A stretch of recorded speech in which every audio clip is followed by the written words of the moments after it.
Middle-aged man yells at cloud. Waptec on physical media, whether it's DVDs, CDs, music CDs, or data CDs, etc. Physical media compared to online streaming or just having a forever passworded login that gives you rights to whatever you bought if it's maintained is infinite storage compression. I'm going to bring up a pretty simple set of analogies here. Look up how many movies or albums, we're going to use that as the basis, that you can stream or download either for whatever fee it is or $0 by just watching the media that's leaking through that hasn't been removed for copyright violations. Does it come anywhere near 1 million titles? And the answer is, maybe. Okay, now, we'll try DVDs and music CDs. If you're not aware of it, they both use it doesn't matter what format, just shut up. They all use about the same thickness, about 1 millimeter thick. A little less, a little more. Depending on the material, it's probably less, obviously. Let's assume that you're dealing with 1 million titles. Okay, a millimeter thick times 1,000 is 1 meter, or 3 feet. Pretty close to it. Okay, let's say you had 1 million titles. That means that you would divide that by 1,000, and that would result in 1,000 meters. A stack of DVDs or music CDs or game discs, 1,000 meters tall. It's a kilometer. Okay. You can't actually play every video game you could access right now off of the Steam store at the same time. You can't watch more than one movie at a time, at least most of you can't.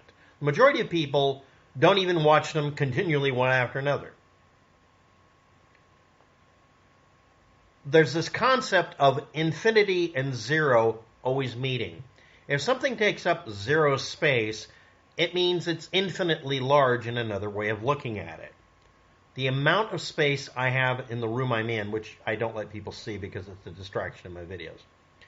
I have at one time I checked, I had a major movie rental addiction. I rented so many movies that I probably wore out part of a store's entire catalog because I actually watched all the movies. When I ran out of movies that were popular, I just looked for the ones they weren't renting by saying, can you sort your list of movies that have been here for a while that nobody's ever watched? And I watched all of them. I got a discount. I went to Blockbuster, we used to call them all sorts of other names, and I got that card that says, you know, like it's the million-hour miles on the airplane thing. I got to rent free 20 movies every 2 months. This is what it was bad. Okay, I was earning a good living. I was independent. I was indoors. If you're not aware of it, I've also been homeless at one time. But I had an upwardly mobile job. I lived in Portland, and I had access to a movie rental place. This is a terrible combination for me. It's one of the reasons I don't watch movies anymore, because it's a goddamn addiction. But I don't actually watch movies anymore. I only watch them on YouTube. That is not restricted how many movies I watch. If you don't see me doing video postings, I'm probably watching a movie. The amount of movies I rented, I calculated how many cubic feet, yards of space it would take up for all the movies. And I figured out it as surface area, how many 8-foot by 4-foot wall panels it would take up. And doing a quick calculation, it would line the interior of my room at least once per year. That's how many movies I went through, which is an impossible number. But what I did is, I didn't watch television. I came home and watched movies. Chronically. And because I watched so many of them, I got a massive discount at the 2 places I went to. And I would always rent the one that was the cheapest because I just wanted to see as much movie making as possible. I was fascinated with the entire process. I also had a lot of friends that were in the movie industry and or were ancillary to it, audio engineers, etc. I can store all of that in a, and I've calculated the number of bits, the equivalent to typing out the video URL you're looking at the top of the screen. When you look at my video, it says some janky set of numbers and letters. That's a compression of 64 different combinations per letter.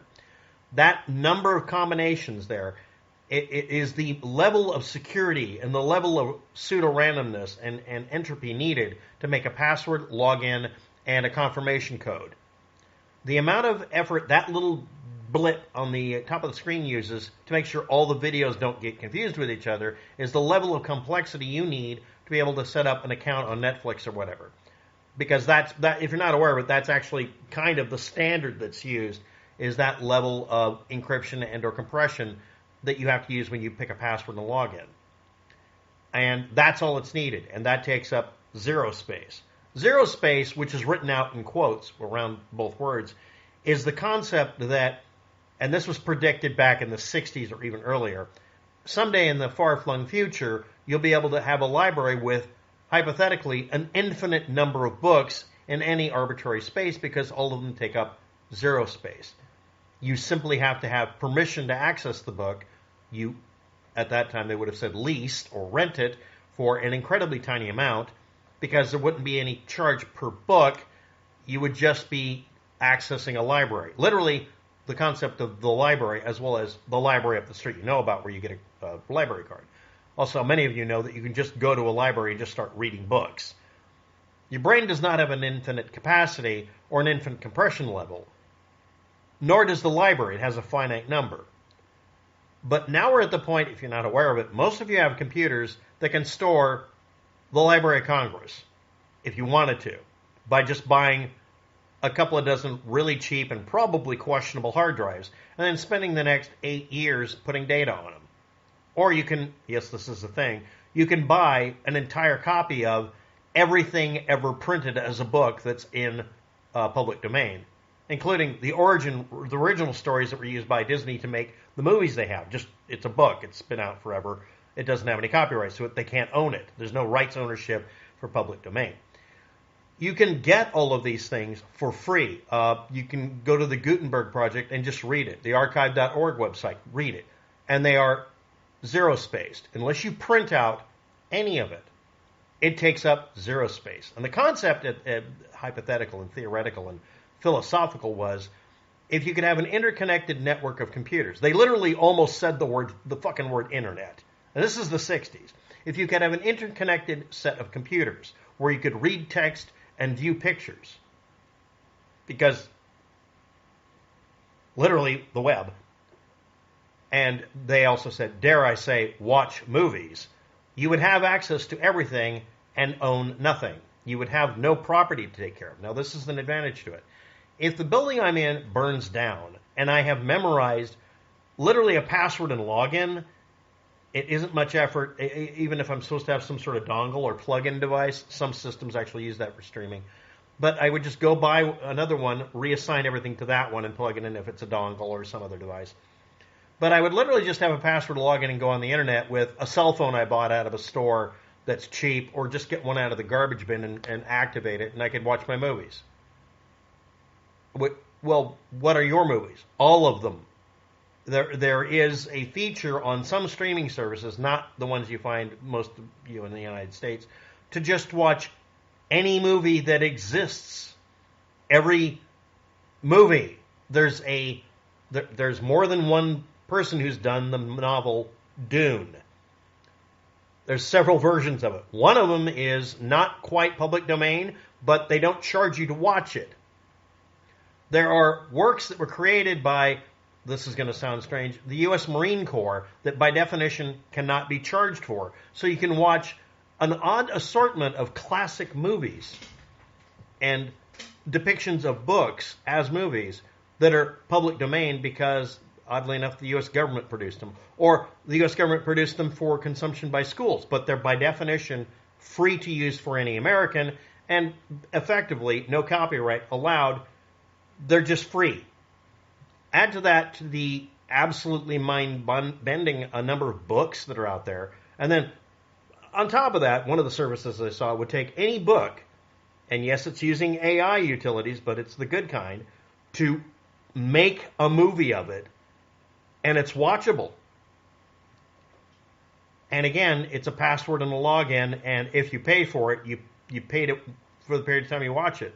And then when you don't watch it anymore, it all disappears. Yeah, but you had nothing and you had everything. You had the right to watch any movie that you could find the title for, if you use the bargain basement bin kind of things, and just look for I'll call it the sweeted version. We are in that time again, a golden age again. And then I see a video, why does Hollywood want you to get rid of physical media? At one time, stories were passed down from person to person by people merely paying attention while they were hearing a story and then retelling it back to the person who told it to them so they could get it right, so they could pass it on their travels. Most storytelling, most art, at one time was zero-spaced. We used to do that because that was the only way to pack around the equivalent to a Star Wars movie. There are people who have, okay, I'll do it, Fahrenheit 451. There are people who have literally dedicated their lives to becoming a book by memorizing it front to back to be an potentially impossible to destroy copy of it. Because they went through a period of time where they saw the book burners come up. And yeah, this is another book burner year. You know that. You see it in the news, and you can lie to yourself about it happening. But it's every few decades these people come out of the fucking rock they hide under to go off and, I don't like that book because random reason that has nothing to do with it. I'm going to burn it. It's a sport for them. And the reason you can get away with it, it's kind of the joke here, is most books are printed thousands of times over and spread over a huge geographic area, so getting rid of them doesn't work. To this day, the Library of Congress has a copy of Scientology's set of books that are constantly checked out because the Church of Scientology saw fit to make sure you couldn't read it.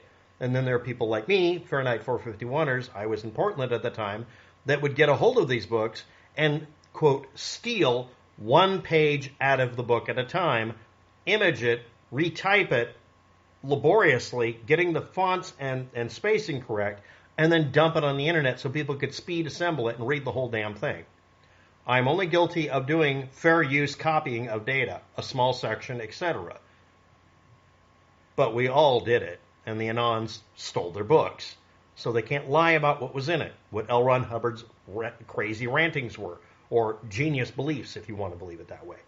It didn't matter. I'd rather they be, prosecuted for what was real in the books. The point is, there's a copy of that damn book everywhere. People like me eventually collated it, stuck it on bookshelves in the religion and non-religion and also sci-fi section, because we can. Because there's nothing you can do about it. My copy was rather creatively made to look like a copy of Dune. So someone out there in Portland got it. I know it was gone when I went to check. The point I'm making here, and this all kind of ties back, is we have zero-space reality here, where you can go on the internet and read, I'm not kidding, 1 million books. You'll never finish them all. Although I might do it if it was movies. And it takes up no space. It fits in your back pocket or in the back of your mind. And therefore, you have everything because you have nothing. That level of compression, that level of carryability is beyond the hammer space dreams of people having from anime or video games where somehow you're able to carry an entire tier 2 bench in your back pocket. That's a Rust reference. Just thought I'd blurt this out because it popped into my head and got to get it out now.